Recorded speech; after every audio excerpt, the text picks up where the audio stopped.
नमस्कार सर्वांना. मंडळी, मध्यंतरी तुम्हाला थोडं कळलंच असेल की माझी आई गेली. त्याच्यामुळे व्हिडिओ थोडेसे पुढे मागे आणि झाले होते.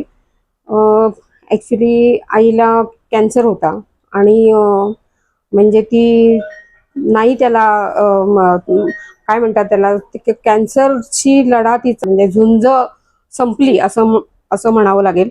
जगण्याची इच्छा खूप होती. आयुष्य म्हणजे तिचं ॲक्च्युली वय 87 होतं आणि क्रिटिकल होता तो. त्याच्यामुळे खूपच ते अवघड झालं होतं आणि त्यामुळे व्हिडिओ आपले आलेले नाही आहेत. आणि जे व्हिडिओ 2 पडलेत ना, त्याचं शूटिंग ती असतानाच घेतलेलं होतं. आणि आत्ता आपण सुरुवात करणार आहे. जवळजवळ महिना होऊन गेलाय त्या घटनेला आता. आणि आता शूटिंग तिच्या आई गेल्यानंतरचं पहिलं शूटिंग आहे, घेतोय आपण आता. तिच्या आत्म्याला शांती लाभो ही परमेश्वर चरणी मी प्रार्थना करते. आणि आजच्या ह्या व्हिडिओला मी आता सुरुवात करणार आहे. तर मंडळी, उद्योगिनीच्या आपल्या ह्या ब्लॉगमध्ये तुमचं सर्वांचं स्वागत आहे. आज आपण जे जाणार आहे ना, ते आपण तर उद्योगिनीमध्ये अशा छोट्या छोट्या लघु उद्योग किंवा घरगुती उद्योग करणाऱ्या आपल्या मैत्रिणींना भेटत असतो. आज पण आपण अशाच एका मैत्रिणीला भेटायला जाणार आहे. थोडीफार तुम्ही म्हणाल उन्हाळा आहे, रखरखत ऊन आहे आणि मी जे काही घातले लाल लाल, तर ते त्या दृष्टीने घातलेलं आहे. खरं तर ते तुम्हाला तिथे गेल्यानंतर कळेल. तोपर्यंत तुम्ही गेस करा की असं कुठे जातोय आपण. ते ऍक्च्युली एक हिंट देते की मे महिना हा आपल्या गृहिणींचा बेगमीचे पदार्थ, एवढंच बोलते, जास्त काही बोलत नाही. त्यामुळे अशा एका मैत्रिणीला आपण आता भेटायला जाणार आहे. तर चला.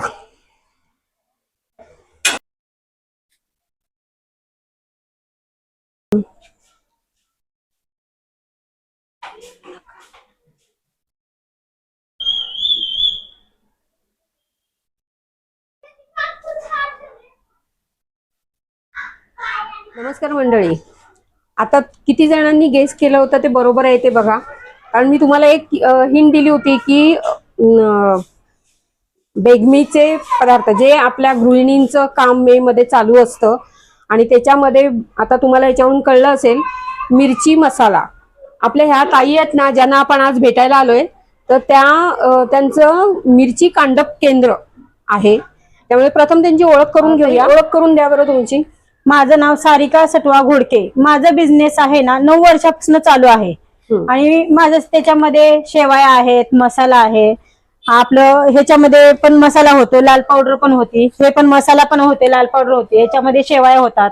शेवाया म्हणजे खूप छान आपल्या शेवायाचा, म्हणजे जास्त जाड नाही, काही नाही, एकदम रिझनेबल रेट पण आहे आणि जास्त रेट पण नाही. सगळं म्हणजे आपल्या ग्राहकांना म्हणजे घ्यावं असं म्हणजे हे आहे आपलं. आणि एवढ्या आपल्या शेवाया होतात की दररोजच्या 70 ते 80 किलो आपली शेवाई होती. मसाला पण एवढा होतो की 70 ते 80 किलो मसाला होतो आपला. आणि हे आपले उडीद पापड आहेत, हे आपले रव्याच्या शेवाया आहेत, नाचणीचे पापड आहेत, तांदळाचे पापड आहेत. आपले आपले काळा मसाले पण विकायला पण असतो आणि कस्टमरचा आपण घेऊन पण करतो. अच्छा. हा, म्हणजे तुम्ही मसाले स्वतः सुद्धा तयार करून विकतो. स्वतःच पण विकतो आणि कस्टमरचे पण आल्यानंतर आपण कस्टमरचं पण करतो. डेट काढण्यापासून आपण करून देतो. आता कस्टमरनी म्हणले आम्हाला होत नाही डेट काढणं, त्यांचे आम्ही डेट काढून 50 रुपये किलोनी त्यांचे डेट काढण्याचा पण आम्ही त्यांचे पूर्ण मसाले सगळं भाजण्याचं पण करून देतो. हा, ते आता पण थोडस आपलं आणि हे त्याच्यानंतर आपण मशीन घ्यायची तशी भाजण्याची पण सिस्टीम करणार आहे. आपलं गव्हाचं चिक काढून भेटतं, डाळ करून भेटती, म्हणजे सर्व प्रकारचे आपल्याकडे, असं की काही नाही असं नाही, सगळी वस्तू आपल्याकडे करून भेट. सगळं केलं. माझे हे 2 मुलं आहेत. हे एवढे छोटीशी मुलं असून माझे खूप मोठं मला मदत करतात. मला थोडस माझे 3 ते 4 वर्षाचे कस्टमर आहेत हे. मंडळी, आता आपलं इथे चालू होतं आणि त्याच्यातच त्यांचा लगेच एक कस्टमर आलेलं आहे. त्यामुळे त्यांचं काम करता करता आपण त्यांच्या बरोबर गप्पा मारणार आहोत. तर त्या आल्या आहेत, तर त्यांचं पण थोडस मत घेऊया. ताई, तुमचं नाव सांगा बरं. सुनीता भालेकर. भालेकर. आणि तुम्ही किती वर्ष येता इथे? 4 वर्ष झाली असं. 4 वर्ष. काय सांगाल त्यांच्याबद्दल? म्हणजे काही नाही, मसाला वगैरे चांगला असतो त्यांचा बारीक. आणि फक्त मिरची मसालाच असतं का शेवया वगैरे? शेवया वगैरे घेतो पण एवढे नाही कधी. पण म्हणजे रेग्युलर कस्टमर आहे तुम्ही? हा, regular. वर्षातून एकदा? हा. हा, मिरची आपण करतो तर. थँक्यू ताई. हे पहिला मशीन घेतलं होतं ना, ते कस्टमरनी म्हणले की ताई मला म्हणजे अनेक मशीन हवी आहे तुमच्यासाठी आणि मला टाइम नाही, बसायला टाइम नसतो. कस्टमर खूप वाढले, रावे, डांगे चौक, हडपसर, खूप लांबून लांबून माझ्याकडे कस्टमर आहेत. त्यांनी आता आल्यानंतर ते काय म्हणतात, मला थोडस वेट होत, टाइम लागते आणि मला मशीन पाहिजे अनेक म्हणल्यानंतर मी कस्टमरचं एवढंच हे केले की म्हणजे नको आपल्याला, म्हणून परत नवीन मशीन घेतली मी या वर्षी. आणि कस्टमरनी मला खूप साथ दिली आणि कस्टमरला मी पण साथ दिले. म्हणजे त्याच्यामुळे ते वेळेवरती गेले त्यांच्या घरी. ते म्हणले की मला आता ह्या वेळेस बसायला नाही टाइम भेटला, बरोबर झालं, टायमात झालं. त्याच्यामुळं त्यांना पण आता कस्टमरचं कसं आपल्या टायमानुसार आपल्याला त्यांचं हे करावं. तुमचं गाव कोणतं आहे? माझं गाव सोलापूर, चिवरी उमरगा तालुका. इथे येऊन तुम्हाला किती वर्ष झाली? 18 ते 19 वर्ष झालं. म्हणजे पुण्यामध्ये 2007 ला मी आले होते. अच्छा. हा, लग्न झाल्या माझं 2007 ला. त्याच्यानंतर 8-9 वर्ष. हे कधी सुरू केलं? मी आता 2017 पासून चालू केली ही. 2017 पासून हे चालू केली. म्हणजे कोरोनाच्याच वेळेला? कोरोनाच्या आधी 2 वर्ष. हा, कोरोनाच्या आधी 2 वर्ष चालू केली मी. पण बऱ्याच जणांनी कोरोनाच्याच वेळेला. कोरोनाच्या आधी माझे 2 वर्ष झाले ही बिझनेस चालू होता. कोरोनामध्ये तरी पण माझे कस्टमर थोडेसे थांबलेले होते ना. मी आवाज कमी जास्त 1-2 महिने म्हणजे जास्त वातावरण हे होतं तेव्हा नाही केला. नंतर माझे थोडे कस्टमर चालू झाले. असं कस्टमरनी म्हणले की ताई तुम्ही एवढं व्यवस्थित करून देताय, माझं प्लीज करा ना घरामध्ये. हे तुम्हाला कसं सुचलं की हाच व्यवसाय करायचं? काय? माझे मिस्टर असं बाहेर जाऊ देत नाहीत कामाला, म्हणजे त्यांना आवडत नाही. त्याच्यामुळे मला म्हणले तुला व्यवसाय घरी काय करायचा आहे ते करू शकतेस तू. त्याच्यानंतर त्यांना सांगितले की मला छोटीशी गिरणी हवी. म्हणजे पहिली चक्कीपासून मी चालू केलेली आहे. चक्की घेतली. त्याच्यानंतर मिस्टरांनी म्हणले की आता चक्कीपासून तू करणारच काय, आता एवढ्या 5 किलोला अर्धा पाऊण तास लागतो.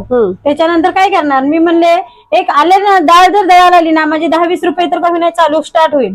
तरी मला 50-100 पासून माझं स्टार्ट झालेलं आहे. आणि त्याच्यानंतर मी शेवयाची मशीन घेतली. त्या शेवयाच्या मशीनीने मला खूप म्हणजे सहकार्य, म्हणजे सगळं व्यवस्थित झाले. त्याच्यामधून मी हा डंक घेतला. कस्टमरने म्हणले तुम्ही एवढं व्यवस्थित करताय तरी तुम्ही डंक घ्यायला पाहिजे.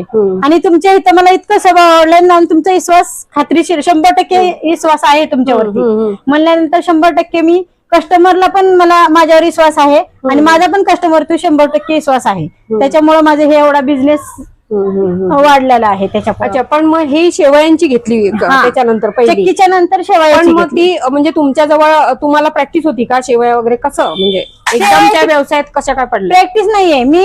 मी काय करायचे, आता हे 1-2 किलो मी रवा माझा स्वतःचा कणिक घ्यायची स्वतःच. मी घेतल्यानंतर मग प्रशिक्षण घेतलेले नाही, काय नाही. कस्टमरला असं विचारलं पण नाही हे येणार आहेत का नाही, असं वाटलं पण नाही की माझ्याकडे एवढे कस्टमर येतील. हे म्हणले तुला कस्टमर नाही आले तर तू काय करशील? मी 1-2 किलो असं वाढवत गेल्यानंतर माझ्या कस्टमरनी ही असं एवढं छान वाटलं ना कस्टमरला. ते कस्टमर 5 किलो 10 किलो 15 किलो असं कस्टमर वाढत गेले. माझे दिवसाचे 70 ते 80 किलो शेवया होऊ शकते आता. आणि मसाला पण तेवढा होतो. पण एकदम शेवया कसं त्रासदायक नाहीये, मसाला त्रासदायक आहे. तरी माझी मम्मी पण म्हणली होती तू कसं काय मसाला करू शकते. तर माझी परंपरा सासू सासऱ्यांच्या तिथनं परंपरा आहे ही. हा, माझे जावा हे असं हे परंपरा मिरची केंद्र आहे. परंपरापासून चालू आहे. त्याच्यानं आमच्या घरी थोडंसं माहिती होतं. म्हणजे असं हे नाही की ऑटोमॅटिक टाकले असं नाही, मनात आलं मारलेली नाहीये. माझ्या घरी आहे हे बिझनेस.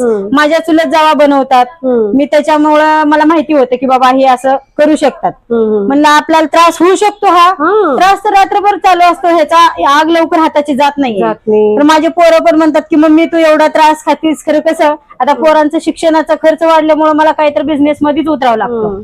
त्याच्यामुळे मी छोट्यापासून माझा एवढा मोठा बिझनेस झालाय आणि खूप छान. माझा म्हणजे जानेवारी पासूनच चालू होतो, ती दसऱ्याला परत जून पासून बंद होतो. जूनच्या नंतर परत आणि दसऱ्यापासून चालू होतो. माझा पाऊस आल्यानंतरच बंद होतो. म्हणजे मिरची वर्षभर चालू? हो, चालूच असते. तेवढं पाऊस कंटिन्यू चालू तरच बंद नाहीतर पाऊस बंद झाला की माझा मसाले चालू. आणि हे नाही ना, हे सगळंच चालू असतं. आता हे शेवयांचं आहे ना, तर ते पावसाळ्यात कसं काय? मग आता एवढा पाऊस आहे, आता 2-3 महिने पाऊस असतो ना, कंटिन्यू पाऊस असला तर बंद असतं. आता हे परत आणि दसऱ्यापासून चालू राहतं. दसऱ्याला पाऊस कमी होतो ना तेव्हापासून आपलं चालू असतं ते परत जून पर्यंत चालू असतं. म्हणजे असं नाही की बाबा आपलं जानेवारी मध्ये चालू करायचं, फेब्रुवारी मध्ये चालू करायचं, असं काही नाही. आपलं पाऊस बंद झाला की आपलं सगळं चालू होतं. हळद चालू आहे, दळणं कंटिन्यू. माझं खारीक खोबरं पावसाळ्यात पण खारीक खोबरं चालू असतं, हळद चालू असते पावसाळ्यात. काय बंद असतं तेवढं मसाल्याचं आणि शेवयाचं पावसाळ्यात 3 महिने बंद असतं. नाहीतर म्हणजे 8 महिने ते म्हणजे 9 महिने चालूच असतं तसं. आणि माझ्या मिस्टरांनी एक आयडिया केलेत की पाऊस आल्यानंतर ते असं पत्रे केलेत की म्हणजे पाऊस आल्यानंतर कस्टमरला असं हे माझ्या मिस्टरांनी असं केलेत की पाऊस आल्यानंतर कस्टमरला पण ताण नको आणि आपल्याला पण ताण नाही. त्याच्यामुळे विशेष आहे की तुमचं कुटुंब पण तुम्हाला माझे कुटुंब खूप साथ देतात. आता मुलगा कॉलेजहून तर आला तरी माझे मुलं पाय धुतात, ते मम्मी काय चाललंय म्हणून माझ्या डंकपाशी येऊन उभारतात, दोन्ही पण मुलं. आणि मिस्टर पण आल्यानंतर रिक्षा चालवतात माझे मिस्टर. तुमची मुलं किती? माझा मुलगा आता फर्स्ट इयरला आणि मुलगी आता 10वीला गेली जाईल. जूनला आता 10वी पासून आहे मुलगी माझी. तर माझे मुलं 3 आता 7वी ते 8वी म्हणजे 2 मुलं आहेत मला. माझे मुलं इतकं सहकार्य करतात, मी नसलं तर सुद्धा माझे बिझनेस बंद ठेवत नाहीत. माझे मुलं दोन्हीचे दोन काय करतात, माझे मिस्टर रिक्षा चालवतात असं. पण त्या मंडळी तुम्हाला सांगेन मी, आता आपलं शूटिंग चालू आहे, आवाज होईल. आताच कस्टमरचा आलेली आहे मिरची बघा, ती आम्ही बंद ठेवलंय आवाज होईल म्हणून. पण काम त्यांचं रेग्युलर चालू असतं. आणि मी जे त्यांना बघितलंय ना तेव्हा ह्या सगळ्या मशीन चालू होत्या सगळ्या, आणि एक बाई ते सगळं हँडल करत होती. मी माझा रिव्ह्यू देईन तेव्हा तुम्हाला बोलेनच की जो काय प्रकार बघितला ना मी, आणि त्याच्यामुळेच मला इच्छा झाली की अरे बापरे, हे काय व्यक्तिमत्व आहे की ही मशीन चालू, हा चालू, हे डंक चालू, इकडे हे हळदचं चालू होतं, हे मिक्सर चालू, तिकडे चिक काढणं चालू होतं. एक बाई सगळं करत होती. थोड्या वेळाने त्यांचे मिस्टर आले आणि त्याच्यानंतर मग ते करायला लागले. त्यांना मदत म्हणजे मुलगा मुलगी सगळेच त्यांना मदत करतात त्यांच्या वेळेनुसार, त्यांचा अभ्यास सांभाळून, पण पाठीशी आहे. आणि माझे ते हँडल करतात ना, ग्रेट आहेत. त्याच्यामुळे आणि माझे 10 मशीन आहेत त्याच्यामध्ये. सगळे म्हणजे सगळे आपले छोटे मोठे असे धरले ना 8 ते 10 मशीन होतात. सर्व प्रकारचे आहेत, डाळी होतात, चिक काढून होतं. आणि सगळे कस्टमर आले की म्हणतात अहो तुमच्या जवळ आले ना मला सर्व भेटते, काही टेन्शन नाही कुठे जायचं. पण आता हे याच्यामध्ये तुम्ही एवढ्या बिझी झाले, तुम्ही बचत गटात पण आहे. मी बचत गटात आहे, तर बचत गटातर्फे माझं काहीच नाही याच्यात, माझा स्वतःचा बिझनेस आहे. पण त्याचा तुम्हाला काही तुमचा व्यवसाय म्हणून त्याला काय फायदा होतो? काहीच नाहीये बचत गटातर्फे, काहीच नाही माझं स्वतःच. मी स्वतःच बिझनेस चालू केला की म्हणलं की आपण स्वतःच करायचं. 4 बिझनेस म्हणजे बचत गटामधनं जर केलं तर ते लोक काय म्हणणार, हे हिकडलं लेडीज घ्या, तिकडलं लेडीज घ्या. त्याच्यामुळे मी बचत गटातर्फे नाही केलेलं. स्वतःच आपलं किती होईल इन्कम. पण असं आहे की बचत गटातली एखादी महिला जर काय करत असेल, आपल्या महापालिकेच्या पण स्कीम आहेत, तर त्या काय माहितीये का, ह्या बचत गट ना आतल्या आत अंडरस्टँडिंग करत नाहीत बिलकुल. त्याच्यामुळे हे प्रॉब्लेम होतात. नाही तर त्या त्यांचं व्यवस्थित त्याचा फायदा घेऊ शकतात. कारण एखादी बाई जरी व्यवसाय करत असेल ना, तर तिला ते कर्ज आहे, जे काही आहे त्याच्यामध्ये सबसिडी आहे त्याला, तर ती त्याचा लाभ ती घेऊ शकते. कारण तिलाच फेडायचंय ना, बाकीच्यांना फेडायचंच नाहीये. पण थोडस ह्या म्हणजे थोडेसे प्रॉब्लेम होतात, काही महिलांमध्ये आलेले आहेत ते प्रॉब्लेम.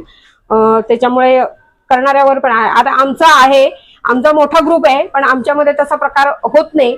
उलट आमचा बचत गट महासंघ आहे, त्याच्यामुळे बचत गट असा सिंगल नाहीये. जवळजवळ 150 महिलांचं संघटन, त्याच्यामुळे ते मोठ्या प्रमाणात त्यांना कर्ज उपलब्ध करून आम्हीच देतोय, आमचीच बँक बनवलेली आहे.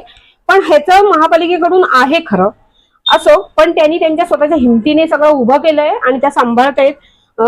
खरंच कमाल आहे. पण पुढे मागे तुमचं स्वतःचा ब्रँड करायची आहे? हो, करणार आहे ना. मसाला याच्यात स्वतःचा ब्रँड तर करणारच आहे. पॅकिंग पासून चालू करणार आहे आता मी. म्हणजे पुढच्या वर्षी पॅकिंगची मशीन आणणार आहे मी. छोट्यापासून म्हणजे दुकानामध्ये सप्लाय करणार आहे. आता मला सध्या म्हणजे डी-मार्टची म्हणजे बऱ्याच दुकानवाल्यांची मला आहे की म्हणजे शेवाया तुमच्या खूप छान आहेत आणि तुमच्या शेवाया मला पॅकिंग करून द्या असं म्हणतात. खरं मला सध्या शेवाया देण्याची म्हणजे एवढं कस्टमर घरीच आहे, त्याच्यामुळे मला देणं होत नाही. पुढच्या वेळेस एक लेडीज कामाला लावून, 1-2 लेडीज कामाला लावून 1-2 आणि मशनी वाढवायचे. आणि त्याच्यानंतर मी पॅकिंग पण डी-मार्ट म्हणा, आपल्या छोट्या मोठ्या दुकानामध्ये पॅक मसाले, हळद हे सर्व प्रकारचे आपले पॅकिंग सगळं दुकानाने पार्सल करणार आहे मी. हा, आणि पुढच्या वेळेस आणि आपल्याला एक इच्छा आहे की मोठी पापडाची मशीन घ्यायची, उडीद पापड मशीन घ्यायची आणि त्याच्यावर पण खूप मोठा बिझनेस आपल्याला वाढवायचा व्याप आहे. एवढा वाढणार आहे, मग जागा पण तेवढी लागणार कारण ते ती जागा पापडाची आहे ना. machine खूप मोठी आहे. मी पापडाची मशीन आहे ना, हे पूर्ण माझे 1.5 गुंठा जागा आहे सडुंबरेला. तिथं मी पूर्ण असं कंपनी टाईप करणार आहे 1.5 गुंठ्यामध्ये. आणि तिथं पण लेडीज किंवा जेंट्स काय पण मग इथला हलवणार का? तिकडे एक मी बिझनेस अच्छा, म्हणजे तिकडे एक ब्रँड चालू करणार. शाखा उघडणार. Very good. तिकडे एक शाखा उघडणार. इथं माझं एकदम 1 नंबर काम चालू आहे. म्हणजे असं कुणाचं असं हे नाही की कोणतेच कस्टमर म्हणणार नाही की ताई तुमचा मसाला असा बारीक आला नाही, असं कोणच म्हणणार नाही. जर कस्टमर येईल ती तुमच्यासारखा मसालाच कोण करून देणार नाही, असे माझे कस्टमर आहेत म्हणणारे. आणि माझे कस्टमर पण छान आहेत. आणि तुम्ही पण म्हणजे मसाला करायला आल्यानंतर बघितलं असताल माझे कस्टमर कसे होते. पण कसं असतं माहितीये का, स्वतःचे स्वप्न पण पाहिजे, त्या व्यक्ती तुमच्याजवळ आवड पाहिजे, तुमच्याजवळ जिद्द पाहिजे, धाडस पाहिजे आणि करायला कष्ट पाहिजे. आणि एक वैशिष्ट्य आहे, हेच उदाहरण बघा, कारण हे सगळे गुण त्यांच्यामध्ये आहेत. पण मला आता यांच्या मुलांशी पण बोलायचे, कारण त्या दिवशी मुलं पण मला त्यांची पण आईसाठी काय करायचे. तर प्रथम आपण त्यांच्या मुलाला बोलूया. त्यांचा मोठा मुलगा आहे आपल्या बरोबर, तर त्याला थोडस त्याच्या बरोबर बोलूया. बरं, तुझं नाव सांग पहिलं. माझं नाव चैतन्य सटवा गोडके आहे. आणि मी तू काय करतोयस आता सध्या फर्स्ट इयरला बीटेक कॉम्प्युटर इंजिनिअरिंग करतोय. आणि ह्याच्याकडून मला त्या दिवशी आईबद्दल ऐकायला मिळालं. थोडस आमच्या प्रेक्षकांना पण सांग बरं तुझ्या आईबद्दल आणि तुझी काय त्याच्याबद्दल तुझी काय पुढे त्याच्यात प्रोग्रेस आहे. मुलांनी ना खरंच म्हणजे त्याचं शिक्षण ज्या ह्याच्यामध्ये आहे ना, आपली आई काहीतरी उद्योग करते, त्या शिक्षणाचा फायदा त्याने आपल्या आईला म्हणजे वेबसाईट पण केलेली आहे मला दिसली. म्हणजे त्याने ते बरोबर त्याचं शिक्षणाचं नॉलेज तो त्या व्यवसायात वापरतोय. बोल. आता म्हणजे माझी मम्मी कशी बेसिक लेवलला व्यवसाय करायची, म्हणजे लोकल लेवलला जेवढा एरिया आहे तेवढ्या एरियातले कस्टमर यायचे. पण मला एक विचार आला की म्हणजे तुम्ही ज्या फील्डमध्ये शिक्षण करतोय त्यामध्ये मला कळालं की आपण एक हा बिझनेस छोटा नाहीये, कारण 3 महिने चालायचा हा बिझनेस आमचा. म्हणजे जेवढा टाइम उन्हाळा असायचा तेवढा टाइमच लोक कस्टमर यायचे, त्यानंतर बंद व्हायचं. बंद म्हणजे असं पूर्ण बंद नव्हतं, पण लोकली म्हणजे दळण वगैरे द्यायला वगैरे असे कस्टमर यायचे. पण आपलं व्यवसाय 12 महिने कसं चालवा यासाठी माझ्या डोक्यात एक प्लॅनिंग आली. त्यामुळे मी ऑनलाईन वगैरे याची पब्लिसिटी केली, थोडंफार ऍडव्हर्टाइजमेंट तयार केली, जसं की आमची पॅकिंगची वगैरे सेवाई कशी असते काय नाही. त्यामुळे आमचे कस्टमर खूप ग्रोथ झाली. म्हणजे मम्मीला हेल्प कशी व्हावी याच्या उद्देशाने मी एक वेबसाईट तयार केली, जेणेकरून कस्टमर ऑनलाईन ऑर्डर केल्यानंतर आमच्याकडे त्यांचे सगळे डिटेल्स हवे. त्यांना लाईक अमेझॉन, फ्लिपकार्ट सारखे एक वेबसाईट बनवली, जेणेकरून कस्टमर ऑर्डर करू शकतात आमचे प्रोडक्ट. आणि गुगल मॅप्सला वगैरे टाकलं, जेणेकरून गुगल मॅप्सला टाकल्यामुळे काय झालं, कस्टमरला माहिती पडलं की आमच्याकडे हे गोष्ट नवीन विशेषता आहे की आमच्याकडे म्हणजे जसं की मसाला बारीक भेटतो, स्वच्छता आहे, सगळं भेटतं. कस्टमर हेच मेन आहे. तर हे भेटण्यासाठी आम्ही गुगल मॅप्सला टाकलं. म्हणजे खूप लांबून कस्टमर येतात आमच्यासाठी, जसं की डांगे चौक म्हणा, देव रोड वगैरे, रावेत वगैरे खूप लांबून कस्टमर येतात, कारण की त्यांना क्वालिटी पाहिजे असते आणि आम्ही ती क्वालिटी देण्याचा खूप प्रयत्न करतो आणि ती भेटतेच कस्टमर क्वालिटी. त्या दिवशी तुझं आणखीन एक ऐकायला मिळालं की ह्याचं सगळं तू चेंज करणार आहेस. हा, ते काय चेंज करणार आहे? आता सध्या तर आमच्याकडे जागेची कमतरता असल्यामुळे आम्ही थोडस नाही करतोय. पण आम्ही जेव्हा काही वर्षानंतर आम्ही इथं कसं करणार आहे, कस्टमर साठी सेपरेट केबिन करणार आहे. लाईक म्हणजे कसं त्यांना मधला आवाज बाहेर येऊ नये आणि फक्त कस्टमरला सगळं दिसावं, म्हणजे त्याचा मसाला कसं चालू आहे, प्रोग्रेस कसं चालली आहे, जेणेकरून कस्टमरला असं वाटलं की एकदा मसाला मध्ये गेल्यानंतर आपले मसालेच काय झाले. कस्टमरने एकदा लिस्ट दिली आणि त्यांनी आपल्यासमोर मसाला ठेवला काउंटरवर, तर कस्टमरला आतून काचेच्या आतमध्ये सगळं दिसलं पाहिजे की काय काय चालू आहे. आणि त्या कॅमेरा सिस्टीम करायची, प्रत्येक मशीनला सेपरेट कॅमेरा लावायचा, प्रत्येक काउंटर कस्टमरसाठी सेपरेट ठेवायचं. कस्टमरला पण असं दिसलं पाहिजे की आपला मसाला किती प्रोग्रेस झालेला आहे. तर काय नवीन कस्टमर असतं त्याला माहित नसतं की किती होणार सेवा, म्हणजे आपला मसाला टाकलाय बारीक झालाय किंवा किती वेळ लागणार अजून, प्रोग्रेस बार दिसला पाहिजे की आपला 50% झालाय, 30% झालाय, अजून किती वेळ लागेल. त्यानुसार कस्टमर स्वतःचे ऍडजस्टेबल होऊ शकतं. हे काय ते मला कळलं नाही.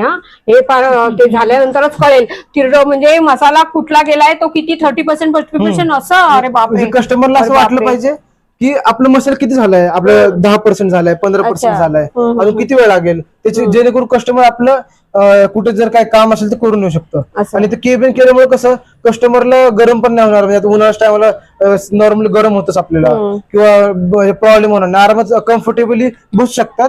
आणि त्यांना सगळं ग्लासच्या आतमध्ये असं, म्हणजे समजा इथे काच लावली म्हणजे आता बांधल्यानंतर वेगळं गोष्ट ती, पण इथे मध्ये सगळं दिसलं पाहिजे आणि बाहेर कस्टमर आरामात बसून बघितलं पाहिजे. कस्टमर नवीन आल्यानंतर त्यांना ठसका नाही जायला पाहिजे. आता सध्या नाहीच जाते, कारण आता सुद्धा त्यांनी तिकडे फॅन लावलेला आहे. काय म्हणले, त्या दिवशी संध्याकाळी बसल्यानंतर म्हणले थोडस गरम होते, हे गेले की पिंपरीला गेले की लगेच फॅन आणले, पण लगेच फॅन आणून फिटिंग केले की कस्टमर दुसऱ्या दिवशी आले की म्हणले ओके, आपलं म्हणजे सगळं बसायलाही ऍक्च्युली व्यवस्थित आहे. तुमच्या व्यवसायाचं जे काही श्रेय म्हणजे तुम्हाला कस्टमरनीच डिमांड केली की तुम्ही हे चालू करा, हे तुम्ही चालू करा, ही मशीन आणा, म्हणजे हे डिमांडने सुरू झाले. सगळ्यात महत्वाचं तेच आहे की तुम्ही ज्या एरियामध्ये राहता ना त्यामध्ये तुमचं मागणी कसली आहे त्याचा विचार करा. आता हे कसं, ह्याला तर मागणी आहेच, पण मी पण आता तुम्हाला सांगते ह्याचा रिव्ह्यू घ्यायला ना आज बऱ्यापैकी कमी आहेत, कारण काल इथे पाऊस जोरात झालाय. त्यांची मुलगी पण आपल्या बरोबर आहे, 10वीला आहे आता ती, बोर्डाची परीक्षा, बरोबर ना? हा, आईने हा व्यवसाय सुरू केला तेव्हा तू कितवीला होती? तिसरीला का चौथीला असेल, तिसरीला असेल. हा, तुझं ती नाव सांग बरं. माझं नाव स्नेहल सटवा घोडके. स्नेहल. स्नेहल. तुमच्या नावाने बिझनेस चालू केलेला आहे. तीच अच्छा. लक्ष्मी माझी आहे. ही लक्ष्मी आहे. माझी लक्ष्मी आहे. तिच्या नावाने सुरुवात आहे, त्यांच्या स्नेहल मिरची कांडप केंद्र असं गुगलवर आहे, बरोबर? म्हणजे तुझ्या नावाने, तू तर बोलायलाच पाहिजे. बरं, तू जेव्हा आईने व्यवसाय सुरू केला तेव्हा तू कितवीला होतीस? मी तिसरीला होते. बापरे, तिसरीला एवढी? आणि आता 10वीला आहे. हो, खूपच लहान होती म्हणजे.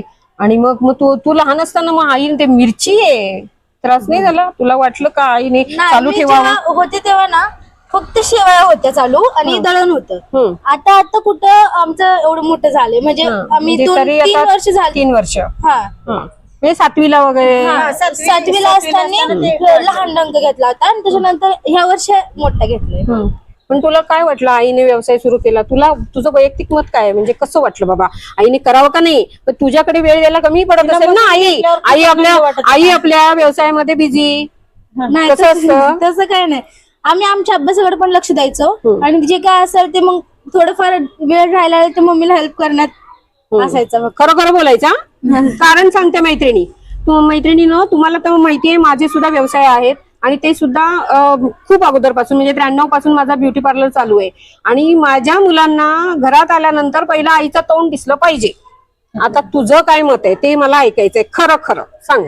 मम्मी ना एक वेळेस असं होतं की ज्या वेळेस आमचं शेवायचं बंद झालं ना त्यावेळेस हे नव्हतं, डंक वगैरे नव्हता. मग त्यावेळेस मम्मी चपात्या करायला जायची. मग त्यावेळेस घरी आल्यावर असं वाटायचं की म्हणजे आम्ही घरी असल्यावर जेवत पण नव्हतो. आणि त्याच्यानंतर माझा भाऊ आजारी पडला, त्याच्यानंतर वापस मम्मीला म्हंटल जाऊ नको कामाला. कळलं का? जे काय होतं मग ते घरीच चालू करायला लावलं. मग ते समोरल्या समोर असेल तर चांगलं उलट. पण आता मम्मी एवढी बिझी झाली, आता पण बिझी झाली ना, खूप बिझी झाली घरात सुद्धा. मग तेवढं तर चालतंच, मग आम्ही पण हेल्प करू लागतो मम्मीला. म्हणजे तुला आनंद आहे, हा, म्हणजे मम्मीने असंच मोठं व्हावं, मोठी उद्योजिका बनावं ना, आणि बनणार आहे ती. खूप थँक्यू. वेल. मंडळी, काल इथे पाऊस जोरात झालेला आहे, त्याच्यामुळे त्यांचे आज जास्त गर्दी नाहीये. तरी पण एक आलेला आहे, आम्ही आवाज होईल म्हणून थांबवलंय थोडं. पण ह्यांचा रिव्ह्यूज ना मीच देणार, कारण त्यांची कस्टमर मी आहे. आणि ते कसं झालं तेच तुम्हाला सांगते. ऍक्च्युली मी एका दुसऱ्या रेग्युलर जिथे जात होते तिथे गेले आणि तिथे खूप गर्दी होती. म्हणजे तिथे मला सांगितलं 2 दिवसांनी तुम्ही आता ठेवा आणि 2 दिवसांनी या.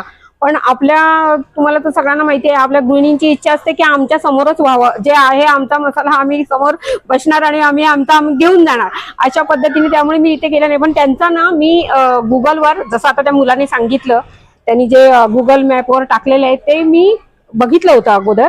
आणि त्याला रिव्ह्यूज पण इतके छान 5 स्टार आहेत. त्यांच्यात सगळ्यांनी सांगितलेलं पण आहे स्वच्छ आहे. आपल्याला ते पण हवं असतं की स्वच्छ पाहिजे. आणि सगळी त्यांनी ते व्हिडिओ वगैरे टाकलेले आहेत त्या गुगलवर, त्याच्यामुळे ते मी बघितलं होतं. मग तिथून त्यांना मी फोन लावला की बाबा असं असं आहे, मला मिळेल का लगेच? तर त्यांनी सांगितलं हो लगेच मिळेल तुम्हाला. त्या पद्धतीने मी इथे आले. आणि खरंच मी त्यांना ओळखत नव्हते. केवळ मी गुगल मॅपवरून त्यांचं नाव बघून मी त्यांना फोन केला होता. मी आल्यानंतर इथे बसले, माझी मिरची जी होती, मी मालवणी मसाला आहे आमचा, कारण त्याच्यामध्ये गरम मसाले मिक्स असतात, तो फक्त मी इथे ठेवला आणि त्यांचं जे काम मी बघत होते ना, मी अवाक झाले. म्हणजे माय गॉड, बापरे, कमाल केली मी की ती बाई ह्या शेवया, कस्टमर येते शेवया काढून देतात. तिकडे त्या 2 डंक चालू होते, त्याच्यामध्ये मिरचीचं काम चालू होतं, तिकडे ते शेवयाचं दुसरं मशीन, इकडे ते चीक काढण्याचं मशीन चालू होतं, मध्ये ते हळदचं, म्हणजे सगळ्या मशीन टोटली. तिथे चक्कीवर पण मला वाटतं दळण होतं कोणाचं तरी. हे सगळ्या मशीन टोटली चालू होत्या आणि एक बाई हँडल करत होती एवढ्या सगळ्या मशीन. ते बघून मी अक्षरशः म्हणजे एकदम ब्लँकच झाले. मग ते उठले, मी मला बसवे ना, आणि त्यांना विचारलं, म्हटलं हे सगळं तुम्ही करताय, दिसतंय तर मला सगळं तुम्ही करताय म्हणून. आणि मग त्यांच्याकडनं त्यांची परमिशन घेतली की आता मी आले की माझ्या मिरचीसाठी आले, पण मला तुम्हाला तर माहिती आहे, ज्या महिला घरगुती व्यवसाय करतात त्यांनाच आपण फोकस केलेला आहे आणि त्यांच्याकडे जाऊनच आपण त्या कशा व्यवसाय करतात की जेणेकरून तुम्हाला सगळ्यांना त्यांच्यापासून प्रेरणा मिळेल. त्यामुळे मी त्यांची ती परमिशन घेतली की बाबा मला तुमचा व्हिडिओ घ्यायचा आहे. आणि त्या दिवशी त्यांनी ती ओके म्हणाल्या आणि आज मी त्या दृष्टीने आले तयारीनिशी. पण माझी मिरची मी घेऊन गेले करून, तुम्हाला खरंच सांगते, मिरची एवढी व्यवस्थित झालेली आहे ना की जो चाळ येतो ना तो सुद्धा 1 चमचा जेमतेम एवढाच चाळ आलेला आहे. म्हणजे ती मिरची, आणि माझी जवळजवळ 1.5 किलो मिरची वाढले मसाला. त्याच्यामुळे खूपच सुंदर व्यवस्थित त्यांनी छान पद्धतीने केलं होतं. ते डंकवर करून नंतर त्या मिक्सरवर पण त्यांनी बारीक केलं, त्याच्यामुळे ते पूर्ण फाईन झालंय. म्हणजे सगळेच कस्टमर मसाल्यामध्ये ते बियामध्ये मसाला जातो ना, तो अजिबात मसाला म्हणजे कस्टमरचा वाया जात नाही. आणि आपलं एवढंच हे आहे की कस्टमरचा मसाला अजिबात वाया घालायचा नाहीये. त्या कस्टमर आपलं थोडं 1-1 रुपया करून ते मसाले गोळा करून आणलेले असतात आणि आपण ते बियामध्ये टाकून दिल्यानंतर त्या कस्टमरचं पण काय होणार, माझं एवढं बी वाया गेलं म्हणून ते घेऊन घरी जर गेले तरी त्यांना काही होणार नाही. त्याच्यामुळे आपणच त्यांचं की मसाला एकदम 1 नंबर व्हायला पाहिजे, त्याच्यानं आपणच काळजी घ्यायला पाहिजे. घरचाच मसाला ह्या हिशोबाने आपण मसाला 1च नंबर करून द्यायला पाहिजे. आपली इच्छा आहे. ते जे रिव्ह्यूज मी बघितले होते गुगल मॅपवर, माझा सुद्धा सेम झालेला आहे. कारण खूपच छान.